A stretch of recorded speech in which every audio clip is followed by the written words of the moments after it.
Welcome back. My name is Jane Omboy. If you're just joining us, Karibu Sana. We are glad to have you with us. Now we want to continue with the day's discussion, and right now we want to go into our family check segment, and today we're going to be paying focus on the education sector, and not just education but quality and inclusive education. Earlier on when we were starting the show, we did run for you a feature in regards to the importance of university degrees, and from that you just saw what most of our viewers were actually saying. Some degrees, there's a big disconnect in regards to what we are taught in school and the reality in the job market. But what are we doing to try and help the situation, especially with the new curriculum which is coming into effect slowly by slowly? To help us with this discussion, we have two gents with us in studio. I'll start with the gent to my extreme left. He is James Gashari, who is the head of external resources and partnerships at HELB, as well as the chair of the Disability Mainstreaming Committee. Karibu Sana. Thank you. And to my immediate left, we have Dr. Mbogwa Wamungai, who is the Director of Disability Services at Kenyatta University. He is as well the Senior Lecturer in the Department of Linguistics and Foreign Languages. Karibu Sana. Thank you. Glad to have you this morning. Now remember, you can be part of this conversation. The hashtag to use on Twitter is Good Morning Kenya. My handle is @JaneWamboy. My colleagues at Rambaguko and at Doreen Arange, and of course our official station handle at KBC Television. SMS line 20154 is the number. Do leave a name and location. Now we quickly want to just talk about what we can do to help improve quality when it comes to education and make it all inclusive. And I'd like to start with you, Dr. When we talk about inclusive education, what exactly do we mean by inclusive education from your point of understanding? The way I look at it is yes, that the education process should take along everyone. Let me begin by probably giving you an example to illustrate what I mean, take everyone along. 1.5 weeks ago, there was a story in one of the local papers about a boy in Busia who crawls to school back and forth for 6 kilometers. His aspiration is to become a doctor. He is 16 years old. Two things we need to think about to understand what inclusivity would mean in order to take on this boy. What is it that must have gone on in this boy's life for him to be at age 16 and to still be in primary school? There's something that's gone wrong there. Number two, what is it that can be done to take this guy off crawling and to enable him get to school more efficiently, in a more hygienic way, in a more useful atmosphere? Now, inclusivity then means not just access to education, but also making sure that those people who need a helping hand to access education do get it. Yes. If we give this guy a wheelchair, he'll be on his way. He doesn't need anything else. His mental faculties are intact. Number two, when you get to school, how is it that these learners with disabilities access the curriculum? For example, there are those who are deaf. Do we have sign language interpreters in primary schools? Do we have sign language interpreters in high school? At the university, we are getting them sign language interpreters. But I'm not sure that all universities are getting these services for the students. So inclusive education then would mean taking everyone along, regardless of gender, but also catering for everyone's capacity to learn. They are slow learners for obvious reasons. Those with the dyslexia will learn differently. Those with autism will learn differently. So we need to understand all the learners' needs in order to see how to place them within the education situation. Yeah. And as well, we are thinking about the instructors. How trained are they to impart knowledge? What skills do they have so that they can deal with all the learners that are placed in their care? All right. And we'll be looking at some of the elements that actually point out quality education when it comes to inclusive education. And education shouldn't simply just be a system where it's just content delivery from the teacher to the students. And also let me come to you, James. When you talk about quality and inclusive education, maybe what would be your understanding of this? Thank you very much. From where I come from, where is a financing agency, HELB is the premier financing agency in the country. We are supposed to support everybody. We are really subscribed to Section 43, whereby education should be, it's a human right, and it should be cater for everybody. So we try and ensure that everybody who comes to us can get, and that includes people with disability. Yes. So not only are we looking at how to finance them, but are we financing them sufficiently? Because there are various needs, and they are at a different level than the others. All right. If you look at an able-bodied person, if I may call him that or her, what they need is not what a PWD needs, yeah? And also, how do they access our services? Are they accessible to them? So inclusivity is to ensure that they are able to access our finances, and they're able to access sufficient financing. All right. Yeah. And you know, also when you look at the Constitution, actually when you look at Article 44, it says every person has the right to education, and Article 51 goes on to say that every child has the right to free and compulsory education, for that matter. And we want to look at this education and how it comes when you talk about quality and, you know, inclusive nature of this. But before we even get into that, I'd like to get your thoughts, Dr. Arioni. You know, we have situations where there are schools for special needs children, and there are schools for, you know, for the purpose of this discussion, we'd say able-bodied children. Now, this division, do you think it goes to help the situation, or it sort of just continues to create the gap? Yes and no. Yes. There are situations in which those sorts of institutions are absolutely necessary. I'll give you an example. There are children with severe forms of disability. Yeah. There are some who cannot access the regular curriculum. What do you do with those? There are some whose instruction requires life skills impartation. What do you do with those if you place them within the regular school setup? Even if you are going to have a class in the so-called integrated schools, you will see that often as not, these students do not get sufficient attention. There's a place for each of these in the provision of education and care for persons with disabilities. Yeah. And there's something I would like people to pay attention to. If you look at the Convention on the Rights of Persons with Disabilities, there is the provision of individualized education programs. This is what we must think about. Okay. So that we should not be so fixated with whether we have institutions that we call special or not. Wherever these children are, do they get about? Okay. So that we should not be so fixated with whether we have institutions that we call special or not. Wherever these children are, do they get individualized education programs to cater for their needs? I'll tell you this. If you go to a school like Joytown Primary School, there is a class at the very, very end of the stream, because you remember our schools are structured in a straight line. You enter here, you exit here at class 8. At this lower end here, there's a school where these children with severe disabilities are placed, and they are taken care there.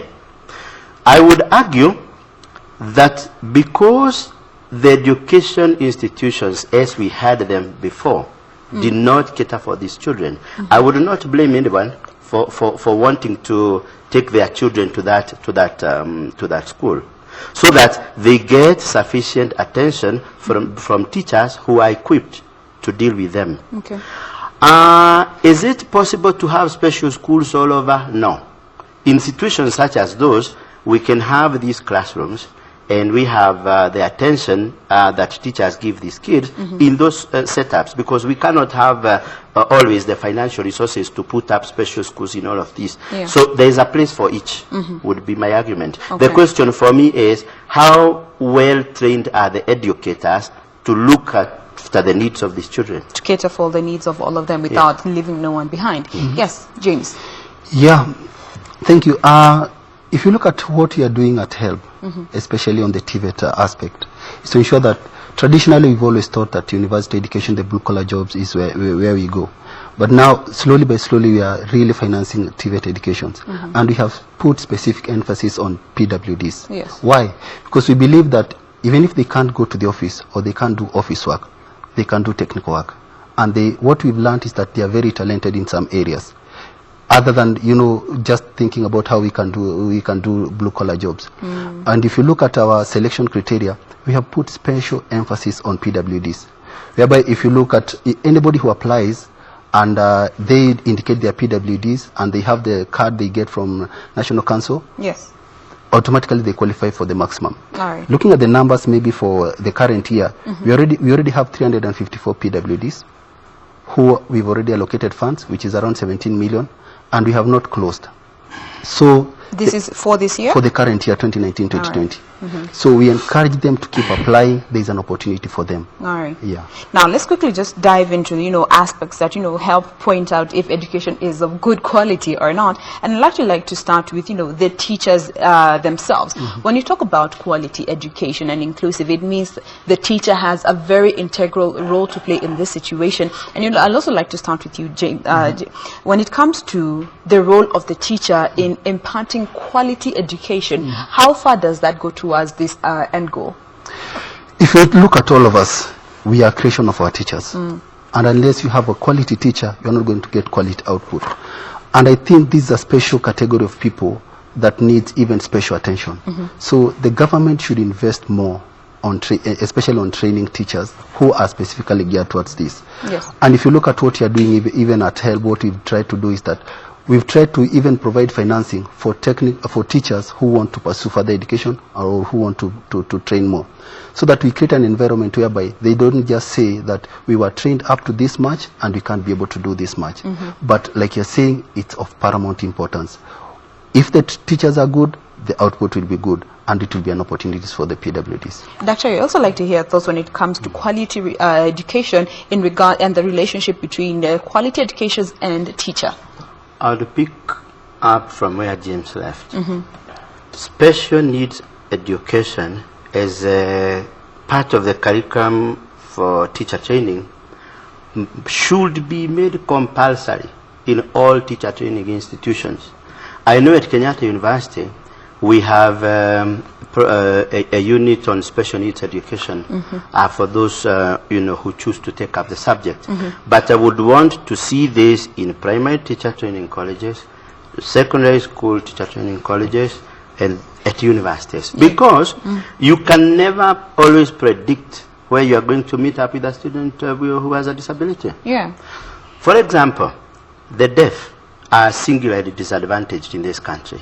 You know, a deaf person can just go through the motions of life and you'll never tell that they are deaf. The point is, every teacher should be equipped with the sign language interpretation skills for them to be able to interact with this child when they meet them up in the field or even in the village, so that this becomes an additional skill. It should be one of the necessary skills. Absolutely. And I always tell people, look, you can either train in sign language for professional purposes like teacher training, or even as a means to earning an income. Yeah. One of the best paying jobs these days is sign language interpretation services. But I would also add that there is something strange I see happening at times. Some teachers come to the university to take up special needs education because they know once they are redeployed to special schools, so to call them, there's something else that they are going to gain. Is it the passion or the income? I would like this to be part of the passion of every teacher, that when you meet learners, you have their welfare at heart. You are interested in them, whether they have a disability or not. Whether you find yourself in a school like Joytown Secondary or Primary or Joyland or Portrees, that's a different matter altogether. It shouldn't be just a case of earning a coin or two. You know, it should be a calling. And also in regards to this discussion, just you can see at the bottom of our screen, there is some news that have just come in that a classroom has collapsed along Gong Road. That is a Precious Talent School. It is located in Dagoretti along Gong Road. It has collapsed with dozens of students still trapped inside. There is rescue efforts ongoing, so we'll be bringing you more information as and when we receive it this morning. Yes. Now, even in regard to this story, I'd like us to move on to another aspect, and that is infrastructure. within the school to determine the quality of education that is being offered there. Your thoughts when it comes to the quality of infrastructure that is offered in linking it to the quality of education that is going to be offered in a said school? Thank you very much. If you look at the infrastructure that we have in place right now, I would say it's not very supportive. It's not up to standard, especially when you look at the public institutions. But all public institutions, especially under the Ministry of Education, there is an issue of disability mainstreaming. So all of them should drive towards disability mainstreaming. And why do I say that? As a chair of the Disability Mainstreaming Committee at Higher Education Loans Board, what we've tried to do is to ensure that the infrastructure is in place to make it accessible, even for the people with disability. Can they access our help offices? So even in schools, especially the schools where I come from at higher educations, are they accessible? Every time we go to the institutions, the first thing we usually check is that, are students comfortable, especially the PWDs? Can they access the trainings, the library? Can they access any other common areas or not? So the infrastructure will always support the quality of education. If the infrastructure is not there, the quality will not be there. The quality will definitely be compromised. Yeah. And also, Dr., your thoughts in regards to that? In addition, don't forget that you have teachers who have disabilities. As well. So they will need proper toilet facilities. They will need proper walkways. Because when we train these children up to high school, then they transit to university, what logically are we expecting them to do? To become employed. What is it that the work environment is like? And the school, in this case, becomes the work environment. And infrastructure is not to be thought of just on account of the students, but also the workers. Because there is an interplay between the comfort of the worker, or the person offering the services, and that of the student. But beyond that, there is also the aspect of infrastructure financing at universities. Yes. This is something that is hardly talked about. Look at it this way. There is a top-up allocation for children in primary schools who have disabilities. There is a similar allocation, 12,500 for special schools in the secondary school context. What happens at the university? Where does this capitation, top-up go to for this individual? We were expecting these students to go somewhere after high school. Surely you are not telling me we expected them to fail, and so the cost is written off. No. After high school, that cost, the one that enabled him to or her to receive services or enhance the services, we are arguing that top-up allowance must accompany the student, because now they have a number. Do they call it NEMIS? It should accompany them all the way to the end of the process, so that when we come to the university and we need to adapt the walkways, because we need canopies, so this student can perambulate on his wheelchair to the lecture hall, we need money for that, right? Not all institutions can raise this money. Some are better endowed than others, but because we need to equalize this, let the capitation, the top-up capitation, follow the student to the university. We need, for instance, for blind students who are taking commerce and mathematics-related courses, we need the talking scientific calculators. One of these gadgets costs 50,000 shillings.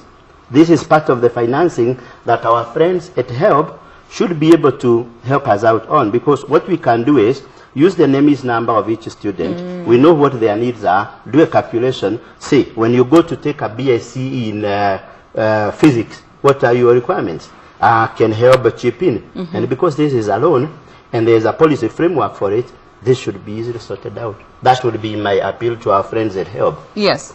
And now that he's here, he's actually, a very direct... Yes, and if I may, Jane, yes. You remember in London at the Global Development Summit in 2018, one of the country commitments, amongst others, that Kenya made was to offer assistive devices to persons with disabilities. That is part of the infrastructure, the equipment that these people need to go through school. We are going to talk about data. That is another serious aspect of the problem, but I'm sure we'll talk about it later. All right. Now, just in regards to what he's saying, it links to the next, point of quality education, that is financing the school in itself. Yeah, thank you, Dr. But let me first respond to what Dr. is saying. Yeah. Yeah, Dr. we hear you. And if you look at our selection criteria, like I had mentioned, we have given priority to PWDs. Maybe it's not sufficient for now, but we are progressively working towards that. But like you're saying, part of what I do on a daily basis is mobilize resources so that we can see areas that are not sufficiently covered. What can we do? There is a partnership we got into with Barclays, whereby we are offering scholarships, and our target was orphans and PWDs. But not only were we offering just tuition and upkeep, even gadgets, and it has been a fantastic product. So we look into that. We'll see how much can be added to PWDs. But again, the challenge you always have is, how do we define a PWD? Is it the person who has the certificate from National Council? Like, you know, if you look at the numbers that I was looking at this morning, hearing, somebody who claims he's a PWD because of hearing, or even seeing, just because I have specs, does it mean I'm a PWD? So that is where we also need your support, especially how to actually know this is the person who needs that, and this is the gadget they need, and this is the support we can give. Yeah. Yes. If I may, it's very easy to tell. In the revised Persons with Disabilities Act bill, which is presently undergoing a review, we have proposed that we need to have only two types of disabilities. We identify those with temporary disabilities and those with permanent disabilities. Now, why does a person who has hearing impairment qualify to be one with a disability? Because loss of hearing disables their capacity to interact with the environment and with others, thereby necessitating their purchasing of either a gadget if they have low levels of hearing, or they need the services of a sign language interpreter if they are totally deaf. Meaning therefore that it should not be difficult to distinguish between these things. And from where I see it, it is very simple. We have this NEMIS number. I can tell that a guy who has a disability coming from Joytown Secondary School, that's why I went, so that's why I mentioned them all the time, that years ago. If I have a disability like mine, physical, you can tell I don't need much more than 6,000 shillings to maintain my crutches. Call it even 10,000. If we are talking about a more severe form of disability like paralysis of the lower limbs, and some people have spina bifida, so sometimes it's multiple disabilities. So I can trace this guy through the NEMIS number and tell this is a severe disability that might require this kind of funding.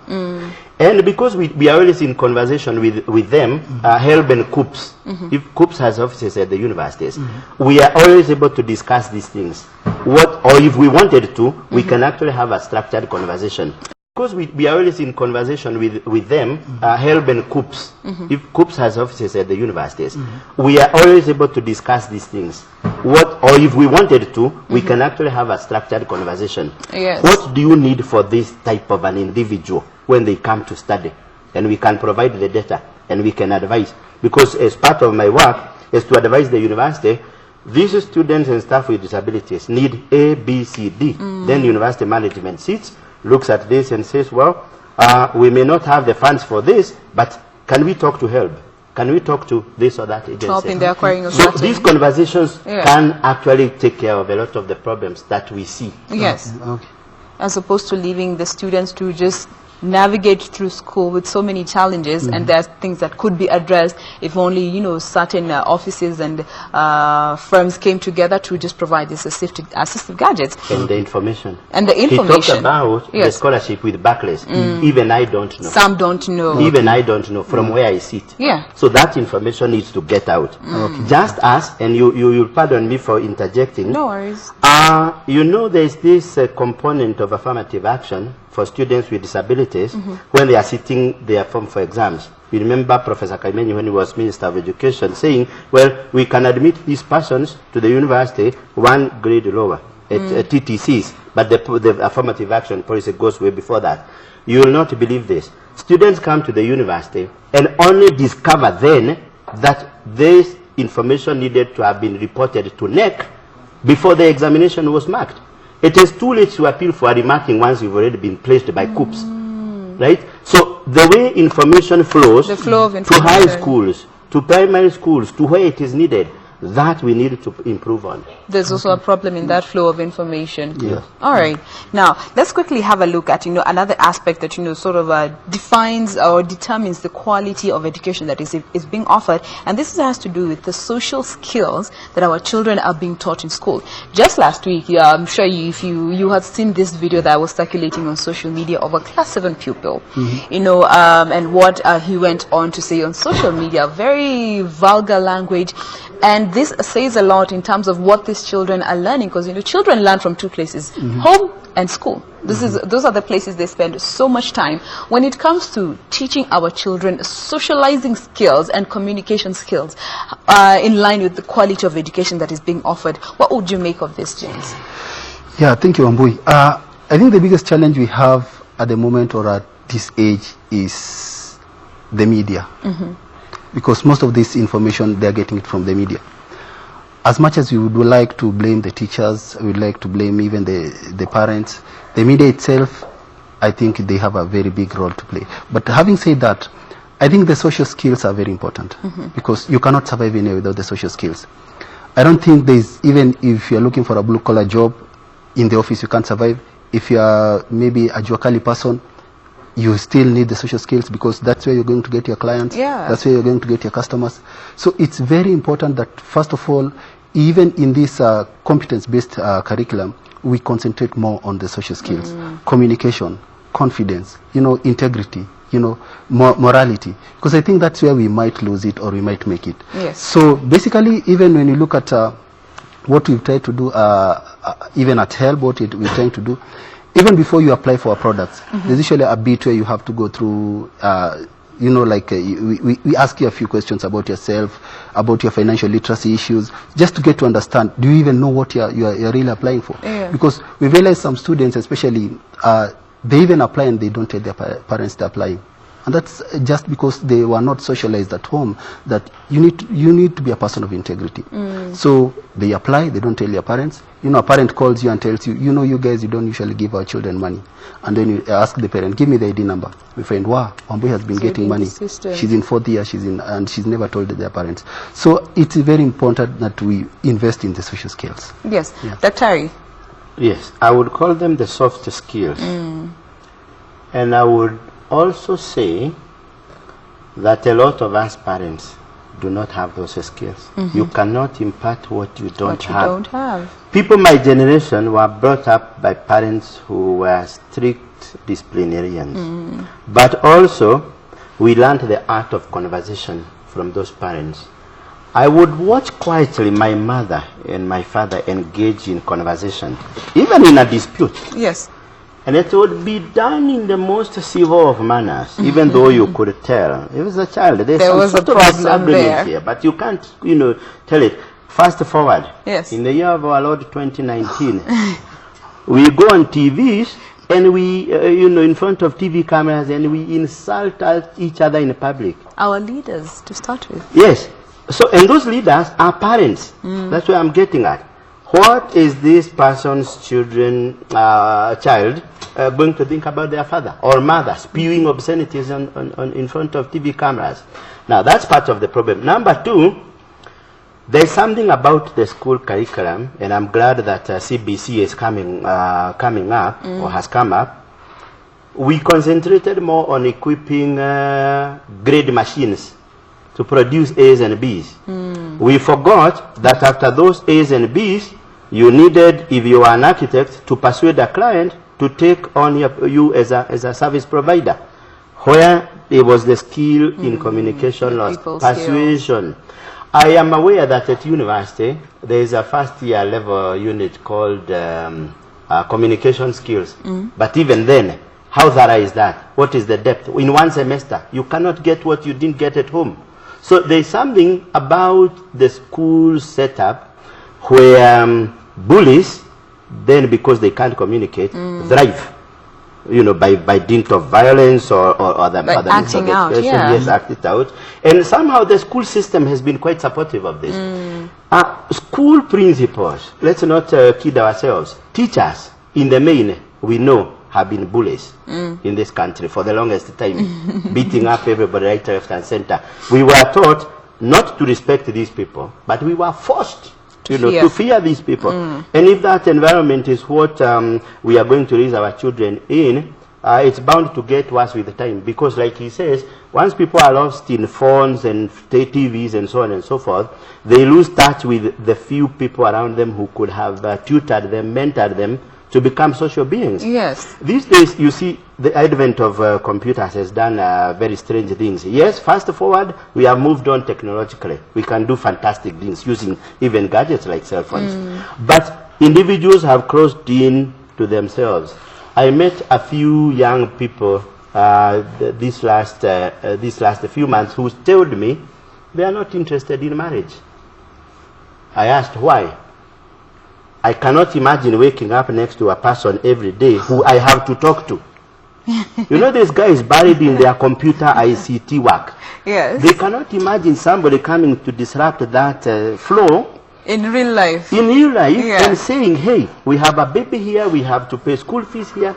They said, I cannot handle that. Let me live in a world of my own. So the way this person then reacts socially is going to be predictably the kind that you're alluding to. There That is baby. already a problem for there's that a problem. matter. And it needs to start at home, especially because, you know, at a very young age, children pick up a lot. And if you keep throwing a gadget at your child to keep them busy, such that they're always just the head bent down, they don't know how to interact with people, they can't go out and play because you don't want them to get dirty or to get hurt, at the end of the day, it's the child who's going to suffer. It is not you. It is the child who's going to bear the consequences of the actions that you did not allow him or her to get exposed to. So let your children be children. You don't have to always throw a gadget at them to just keep them busy. If they are crying, you give them a gadget. If they are tagging you to play, you give them a gadget. Let them go out and play. Let them sit there and do something with their hands, because kids will always find something to do. And when you start it young, they will grow up knowing that it is important to interact with people and not just gadgets all along. Don't let it be a double-edged sword that will hurt you and still hurt your child. And Yes, Dr. you're leaving the church out of this. Yes. Home, School, school, and church. church. Those are the three key spaces of socialization. And I've seen in churches these days, I think you don't go to church often. They have something they drop, what do they call it? A teleprompter. Yes. So they have hymns written on that On a thing, projector. and it's rolling, and so you never have to carry your hymn book. When I was growing up, you know, going to church, we memorized those hymns. Yeah. And when singing time came, we sang joyfully and looked at each other, and it was fun. That was part of communication. Now people go with their small gadgets in church. They are reading the Bible The from Bible, here. yes. We could memorize the Bible, the whole of John, I don't know, chapter what. So the art of communication is being lost in church, in school, at home, everywhere. And we need to help improve that situation. Now let's quickly move the conversation along and look at some of the challenges that are facing this aspect that you have mentioned that help define what quality education is. And I'd like for us to start with poverty levels. You know, from just when we were starting on the discussion, you had mentioned, you know, about the story of the boy from Busia who actually crawls to school, not because he likes to, but because he doesn't have the finances that would help get him the assistive device that he would need to go to school. Poverty levels in regards to, you know, affecting quality and inclusive education. Let me start with you, James. Wow. Yeah. I think from where we sit, especially at HELP, we see a lot, especially the poverty levels. If you look at the applications that we received from 2019-2020 academic year, and you're still counting, just orphans, we have over 2,000 orphans. If you look at the kind of people who usually apply, and you look at the application form and you see the kind of problems they're having at home, sometimes you even have to go back to your pocket and see what you can do. So poverty levels are very high, and we actually see them day in, day out. But do they have an effect on the quality of education or on the quality of life? Yes, they do. Because if you can't afford even a square meal at home, You can't afford even clothes. Uniform. We just had the other day about that girl who committed suicide because of just something small. I think that was driven by poverty. So the poverty levels actually drive the quality, because a girl like that, how could she have survived in school? How could she have performed well in school? So the poverty levels are very high. But what we've tried to do, especially as HELB, is that ensure that we do our bit. Are you actually very needy? Go to the website and apply for HELB loan. And if you're very needy, like an orphan, automatically you get the maximum. That is 60. All right. 60,000 if you're an orphan, and we add even a bursary of 8,000. Right now we have teams on the ground going all over the TVET schools, trying to tell people, if you are actually very needy and you want to pursue education, and maybe you want to do hairdressing, just a basic course like hairdressing. Maybe you want to do, even if it's something like masonry, because we don't expect somebody from that poverty level to have, to be thinking about going to do computer engineering and something like that because of the poverty levels that they are in. So we are trying to reach out to those people and tell them, come to HELB, we can support you. So all is not lost. Although the poverty levels are quite high, and of course we have even numbers we can back up, a lot can be done. Dr. Ari, when it comes to poverty levels being a hindrance to quality and inclusive education, what are your thoughts in regards to that? Let me speak for persons with disabilities in regard to that question, because James has quite clearly articulated what that means for one without a disability. Factor disability into this pool of circumstances he mentioned, and you get a very complicated picture. In a situation where you have the poor of the poor who need to go to school, when families prioritize the spending of resources, you see that the person with a disability falls off. Comes at the bottom. In fact, if you go around Kenya, you will find so many children with disabilities chained in chicken coops, in dog kennels, because their parents, hidden away, because their parents have to go and earn a living somewhere, not so that they can send the next child to school, just so they can put food on the table. So you can see how complicated this becomes. I am very happy that another of the country commitments Kenya made, they made 5. The first one is elimination of stigma for persons with disabilities. The second one is to do with the provision of assistive technologies. The third, data desegregation. The fourth, economic empowerment. And the fifth is provision of inclusive quality education. And you can see there is an interplay between all of these commitments. Now, here is the thing. Government alone cannot manage this thing. Yes, people pay taxes, but those taxes will never be enough to provide all the services we need. We need partners. I'm very glad he's raised the issue of Barclays in enabling people to come on board and try and alleviate some of those financial difficulties that of extreme poverty that make it impossible for PWD to go to school. I also know KCB is doing a fantastic job. I work a lot with them because they have this Tujiajiri program and they are very proactive. And there are other partners, Safaricom, I know Total Kenya as well. So that the Global Disability Summit country commitments on disability, they have this Tujiajiri program and they are very proactive. And there are other partners, Safaricom, I know Total Kenya as well. So that the Global Disability Summit country commitments on disabilities that Kenya made brings both government and private partners to come and address this thing so that if we are talking about financial resources, we don't just leave it to one person. Don't just stand to the government. Yes, this thing can be tackled. Look at the National Council for Persons with Disabilities. I have always said, if anybody gave me a job to do and they said it has to be at the National Council, I would beg God to take me to the farthest corner of Kenya and hide me. Because Why is that? I do not envy the people who work there. They work under very difficult circumstances. You get this small allocation here, let's say 1.8 billion. 1.4 billion goes to running expenses, recurrent. You have 400 million to think about scholarships for PWD, assistive devices, You have to think about monitoring and evaluation. And I do not understand how you can be implementer and monitor of your own projects. So that the way it is cobbled up, this whole thing is a bit, off. It can't function. My point simply being this. In this country, we have sort of taken refuge behind the fact that we have a National Council for Persons with Disabilities that should cater for all of these things. It can't. Yeah. In fact, it was not formulated to do so. If you read the Act, you will see that it has about 5 different functions. If I were to give you the job of interviewer, mechanic at KBC, policy maker, HR, you can't.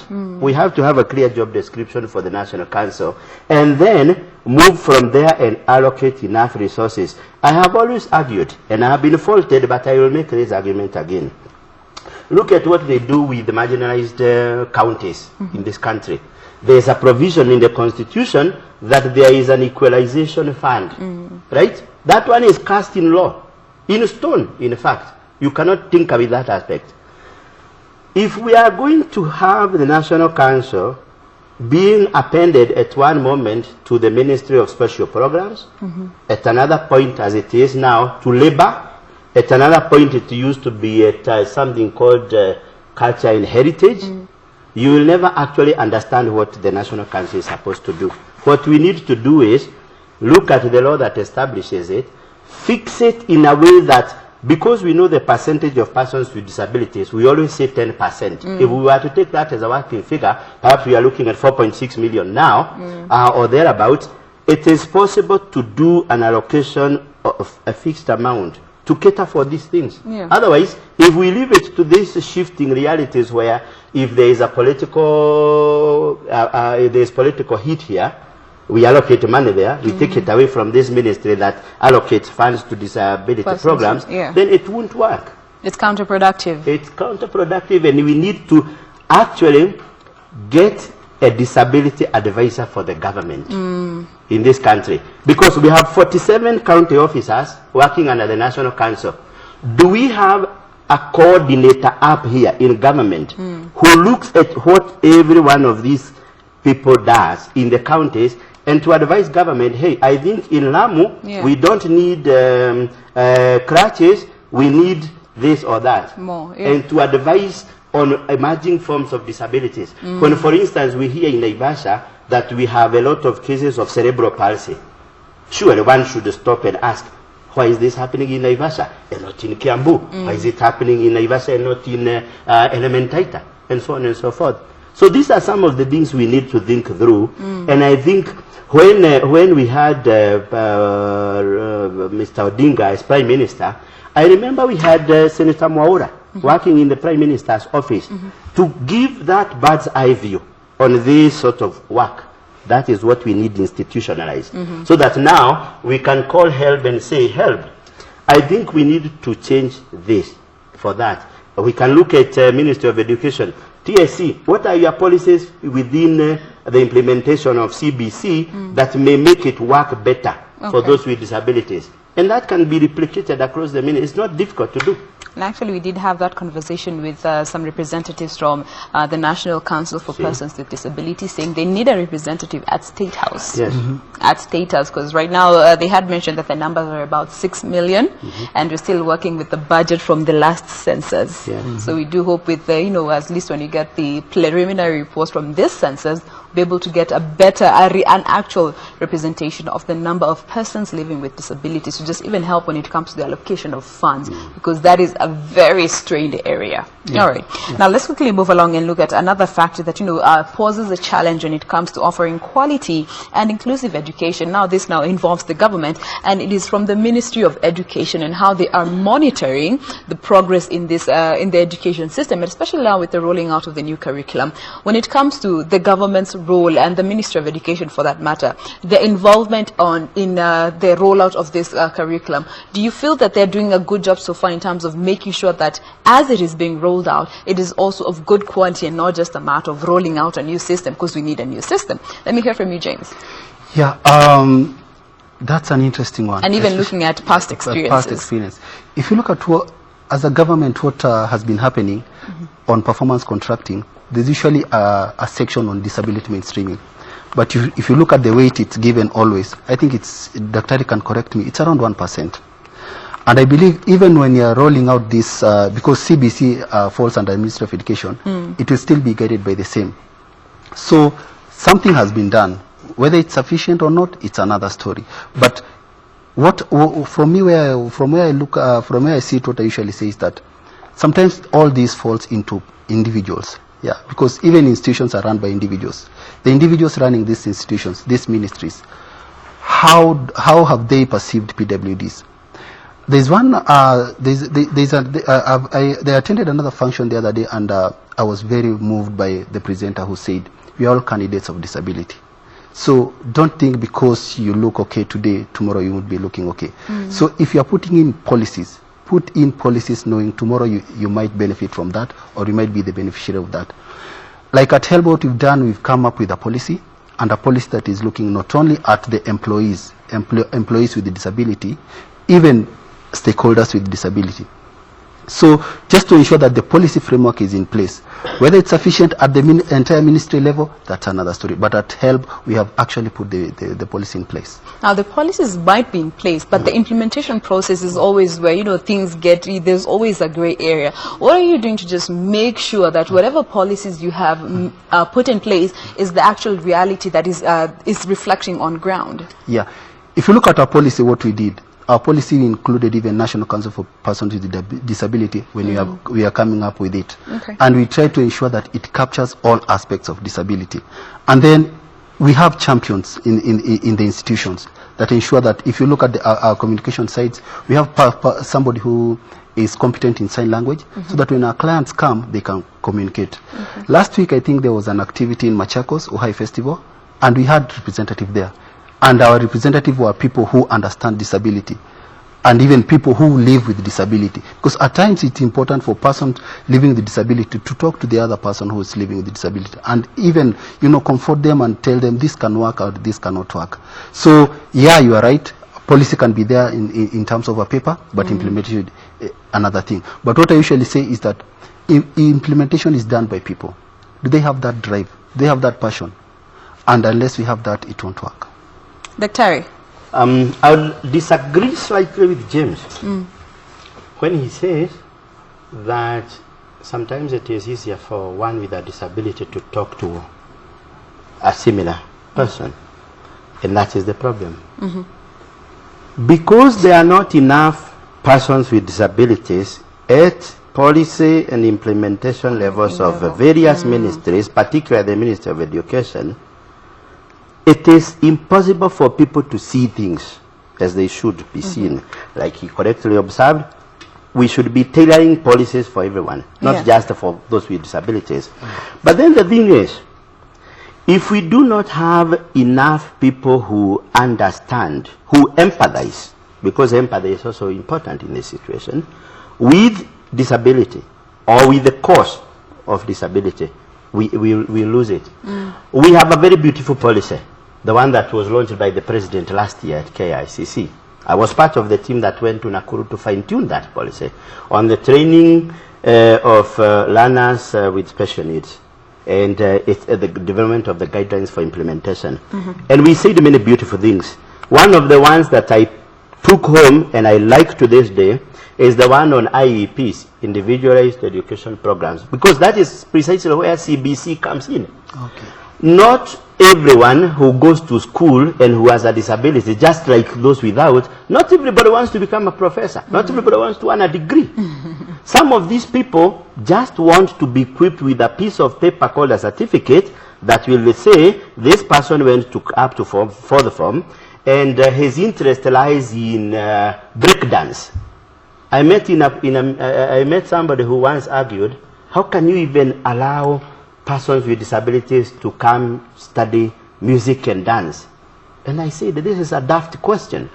I have seen a lot of groups in Nairobi doing dance composed of the total composition is persons with disabilities, and they were doing beautiful dances. What makes it impossible for that guy to go to school and study, dance if they want? But if they want to become dancers, CBC cannot give them that space to do so. My point is this. I do not think, as it is, the Ministry of Education is doing what is required. Yes. We need enough of those people who sit in offices in Nairobi to go to Busia. You are not telling me that we don't have a county director of education in Busia who has heard that there is a boy who crawls for 6 kilometers to and from school.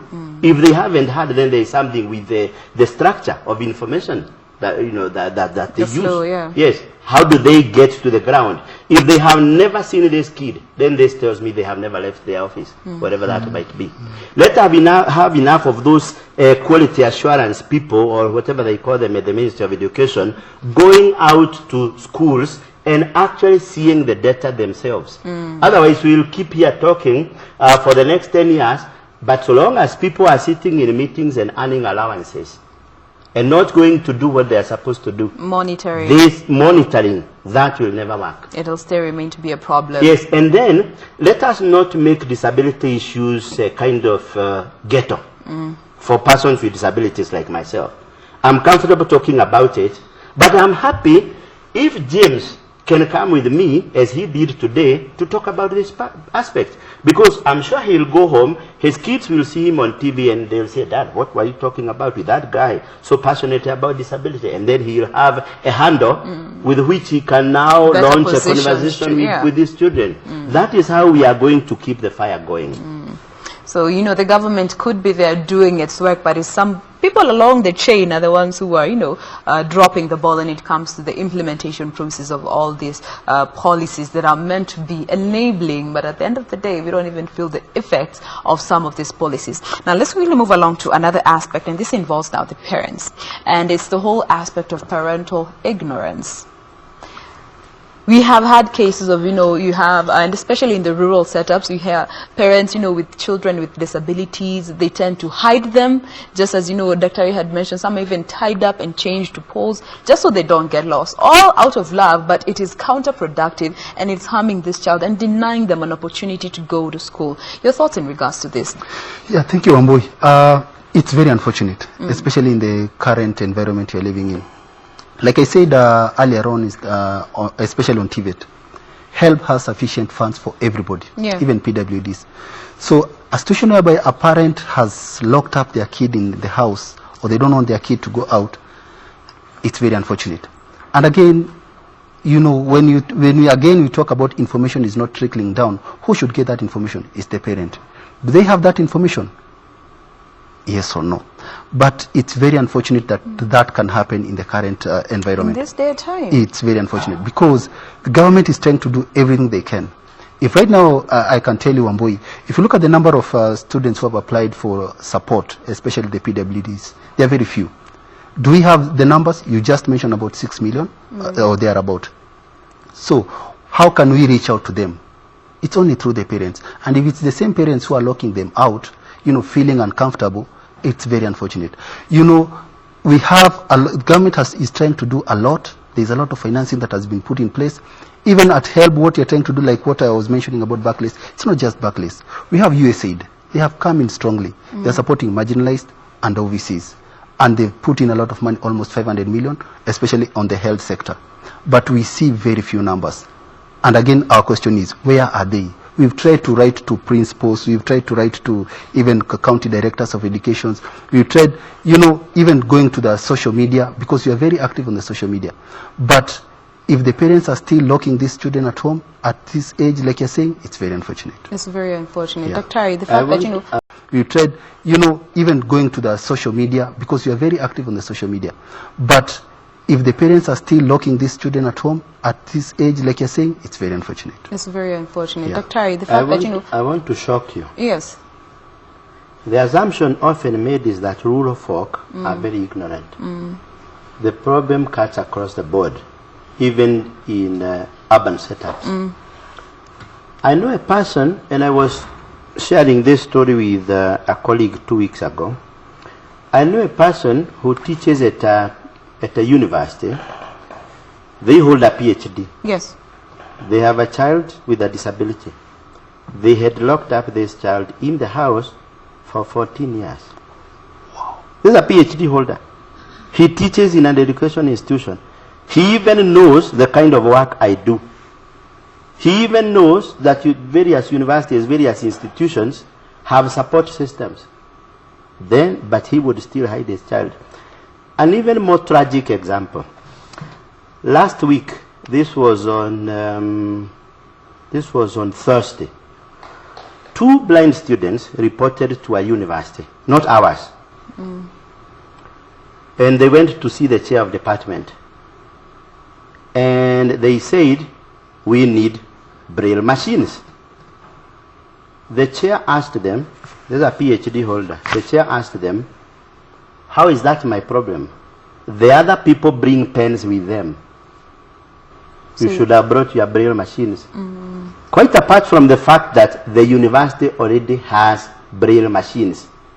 You see that kind of ignorance. There's a chair of a department, PhD holder, very well exposed, supposedly, giving that kind of scolding advice to students. So my friend now had to call me to ask, what do I do with these people? And then I said, but I know your university has braille machines. Only then was it possible to get those machines out of those lockers. So the ignorance bit is something that we have to keep talking about. Let us not be ashamed of exposing people's ignorance, even on TV, on radio. Let us, and I'm quite happy with that Busia story that I keep going back to. Because in that county we have a governor, we have a senator, we have an MCA in that ward, we have an MP, we have a faith-based organizations, we have a chief, we have a sub-chief. They can't see. None of them have done anything so far. So either they want to ignore this fact of disability to go away, or there's something else at play. But seriously, the problem of ignorance has to be tackled, and we are going to tackle it by continuously speaking out about these things. Yes. This is not work we can finish in a day, which is why I'm truly appreciative of this forum.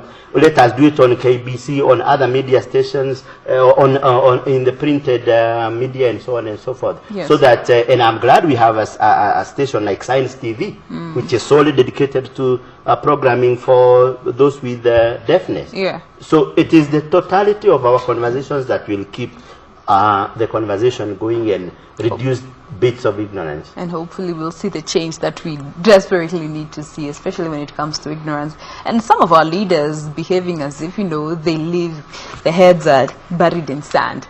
Now, let's look at one more issue before you now move to, enablers to help the situation. And this is all about proximity of schools. Now, going back again to the case of the boy from Busia, having to crawl 6 kilometers just to go to school. When we come to work, we usually come to work very early in the morning. At 4:30, we are always here at work. And you see school buses moving around to just pick up kids at 4:30 a.m. When it comes to this proximity to schools and the fact that, some areas schools are very few and children have to walk or travel for kilometers on end just to get to school, what effect does that have on the quality of education that is going to be offered? Yeah, I usually look at it from the point of view even an adult. You wake up at 4. Even the teacher? Yeah, and the teacher. You wake up at 4, you'll be back at around 9. And you're an adult, and there's something you're chasing. These are 5-year-old or 6-year-old. They have to be woken up at 4, and you find them sleeping in buses as you drive along, and then they'll be back even at around, 7 or 8 there. It's very unfortunate. But again, all this, sometimes you look at it, you might blame where the infrastructure are. But even as parents, we've been socialized to think that some schools are better than others. And this issue of chasing grades is another issue. If, let's say, for instance, I stay in Kitengela, and I know the best school is in Westlands, I'll be forced to take my child to Westlands. Is it right? Am I being fair to the school? I mean, to the child? No, because maybe the next door there's another institution where he or she can go. So why am I bringing that issue? If you look at what government is doing, especially at higher education or TVET level, government is trying to create or build a TVET in every constituency. So in every constituency there'll be a TVET, near where you are. But apparently, what we'll be thinking about is, no, we can't take my child there. I have to take them to the farthest end. Let's now go back to primary school. I can't take my child to the public school that is next there. Yeah. I'd rather take them to a private school that is 30 kilometers from. So proximity at times is our own making, because we're ignoring what is next door to us and we're going very far. Chasing quality that has been said about another school. Yeah. Dr. do you support the same argument, especially now for children who have, require assistive devices or just require assistance to just get through the day? Yes. And I would add that part of this whole program is the way we have made education into an elitist enterprise. There's a book I read one day about India, and the author says, it is not what you know that gets you a job, it is who you know, right? Applying the same, flipping the argument here, we would say, it is not what you know, but it is where you went to school that counts. If I have a child who went to Gadongororo Primary School, and I do not mean that in a bad way for that school in Murang'a, because I know it exists for a fact, and another one who went to some high-sounding named school, I will take the other one, because I think, well, this one is better exposed. But beyond that, we need to think about the whole philosophy of education. Why do we take people to school? If we take people to school to impart knowledge in them, then we must ask, like Nyerere asked, education for what? Once we settle those two questions, then as a parent, I will sit back and say, or ask myself, is it necessary for my child to wake up from, at 4 a.m. so they can be at school at 5:30? And then they'll be back at about 8 o'clock. Sometimes they come back at 8 o'clock. When will they do their homework? So I'm happy with this CBC, because if you're a right-thinking, rational parent, you will actually see that you don't need to kill your child in order for them to compete for a grade. Education. Yes, education. For instance, in relation to persons with disabilities, severe disabilities, what does education mean for them? For some of those people, education might simply mean imparting in them life skills to enable them feed themselves. Remember Stephen Hawking, that physicist? He would do fantastic work with a stylus attached to his mouth, tapping on the computer keyboard. Some of these kids I have seen in those classrooms, such as I mentioned earlier, they only need a stylus to do things that you won't believe. And this guy does not even need to go to fourth form. For what? If you ask around, a lot of the ICT programmers that we have do not even have university degrees. That story has been repeated enough times. They only know how to do things. So for those who want to go to school and acquire degrees in philosophy or what have you, there is a space for them. But there is a space for the academic system to nurture people, to expand and develop in different ways. And once we realize that, then we won't need to ferry people from Thika to Nairobi and back on a daily basis. For what? Look, 4 a.m. in the morning. I woke up at exactly 4:55 to get here for this interview. Yes. Imagine a child who has to do that on a daily basis. I already have a headache. I have a set of Maramoja in my pocket. And you'll be done in a few minutes. And now a child has to go through the A child day. has to go through the whole rigmarole of schooling, of bullying, of being beaten up by teachers. We are not being fair. And we then become surprised when these children become socially maladjusted. We start blaming them. Sleep deprivation can be enough to turn you into a psychopath of sorts. So we need to stop, especially these 4 a.m. rounds that children have to go through. And they go through like an hour on the road before they get to school. Because if your child is picked up fast, they have to go around picking the rest, drop them to school, then go for the second round. So but that's the best case scenario. If the school van breaks down, the child is there. A whole other situation. Now, let's quickly move that conversation along before we finally come to an end and look at some of the enablers to just try and help the situation to ensure that quality and inclusion remain unchallenged when it comes to offering education for all children, regardless of any challenge that the child might be having. And let me start with you, James. From you can maybe speak on behalf of the financial institutions that can help financing when it comes to financing of education and schools for these children. What more do you feel the financial institutions can do to help that, to make sure that quality and inclusion should never be a problem again? Thank you very much. I think one of the key issues is the cost of credit in this country. It has not been always very friendly, but I believe that's where the government came through, especially through the Higher Education Loans Board. If you look at the products being offered at Higher Education Loans Board, our loan facility is at 4%. Yes. And if you get a bursary, that's a grant. If you get a scholarship, well and good. So the biggest challenge is how accessible is the financing. Is it affordable? And I think if you go the HELB way, it's always accessible and affordable. One thing we've tried to do is that the issue of information, I remember when we started this discussion, what Daktari said is that people don't have information. We've really tried. So even the financial institution need to get the information down there. Like now, many people I know right now, maybe even people who are watching us at home right now, they don't believe that what we are saying, that there is enough financing for persons who want to go to school, especially on TVET front. Yeah. They don't believe it's the truth. Because and it's they're asking felt on themselves. ground. Yeah. We go down to the, like last week I was in Nyandarua, and we were speaking to, had a discussion with the primary school head teachers and secondary school principals. And we tried to impact this information to them, and they were like, is it for real? Even when you go, there's a message that has been going through rounds through the WhatsApp, the social media. And clearly we say that if you come to help, we are going to support you with financing. People still don't believe. But I also don't blame them. It's because of where we're coming from. Traditionally, even when I was going to school, it used to be very difficult to get help. And even now when I meet the people and I tell them I work at HELB, first thing they think is that I'm going to assist them to get to help. And yet it's free for all, and they can get.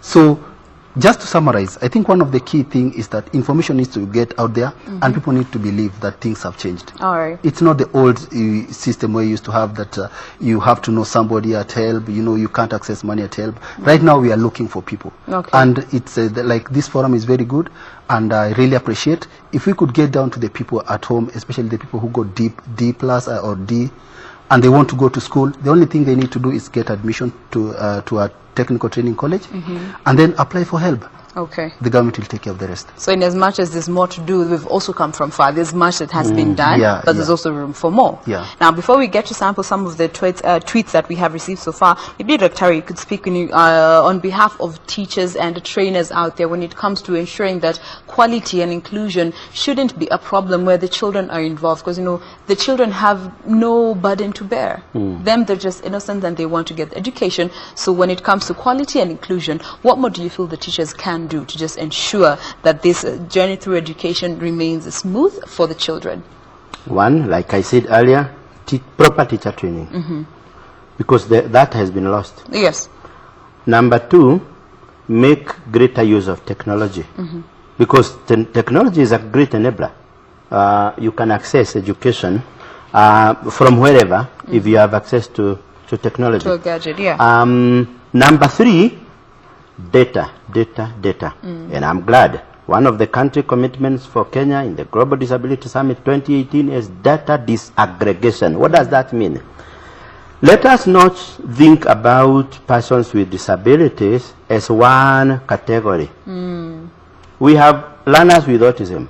We have those with the Down syndrome. We have learners with dyslexia. We have particularly disadvantaged are those learners with mental health issues. They are totally disadvantaged. If for instance, a student has bipolar affective disorder, how do you deal with such a student? This student just requires medication, and they are okay to function. If for instance, a student has bipolar affective disorder, how do you deal with such a student? This student just requires medication, and they are okay to function. How do we cater for different categories of disabilities vis-a-vis funding? Because that has an effect. Or just having a blanket cover for yes, them. Yes, so that we know who needs more, who needs less, and where we can take resources from here and give to this other one who needs more. Okay. And we must also remain aware that this data changes all the time. Like you said, we are talking about Kenya National Bureau of Standards statistics from figures from 2009. What good is that And the for, funding is still the same. planning? We can't. In fact, it is possible to capture data on disabilities in real time. Here is how. I know the National Council is working with another partner to develop a program, and I have seen it, to register people with blindness. So that if you know someone with blindness, you just use your phone, and if this person doesn't have, you just send the ID number and they are registered. So the council continuously updates this data. And that can be replicated across the board. Okay. It shouldn't be difficult. We don't have to wait for a census. And you've actually spoken even in regards to the government and encouraging them what more they need to do, and especially when it comes to data. And maybe unless one more thing, and you could also share in this, and it's about parents and what more they can do to just make sure that the children are not missing out on good education just because they have one form of disability or the other. James, briefly. Yeah, I think one thing is to just accept that just as human beings, we'll never be equal of us. And the fact that a child is a child with disability doesn't mean they're inferior. They might be a blessing in this case. And you can never write that one off. So just appreciate what God has given you and see what opportunities are there. And if where you can assist, just come through. All right. Yeah. Dr. very briefly, when it comes to parents and the role that they have to play to make sure their child gets quality and education that will make them feel that they're part of the process.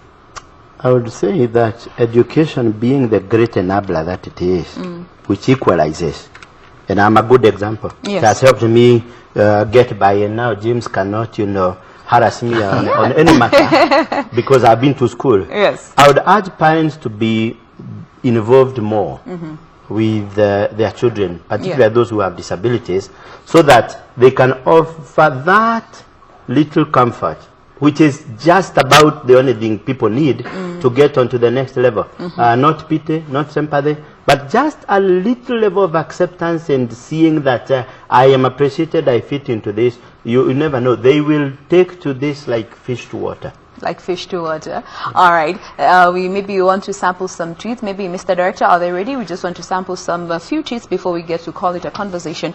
Right. Remember, we've been talking about quality and inclusive education for all our children, regardless of the challenges that child may be having. And we would just want to sample some feedback that we have received so far, so maybe we can have them on our screen in a bit. They're going to be pulled up in not too long. The hashtag is Good Morning Kenya.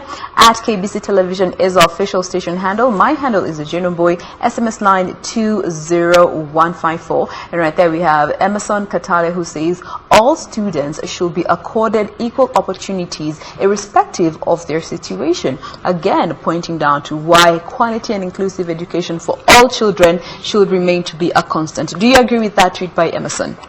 100%. Yes, James? Yeah, totally.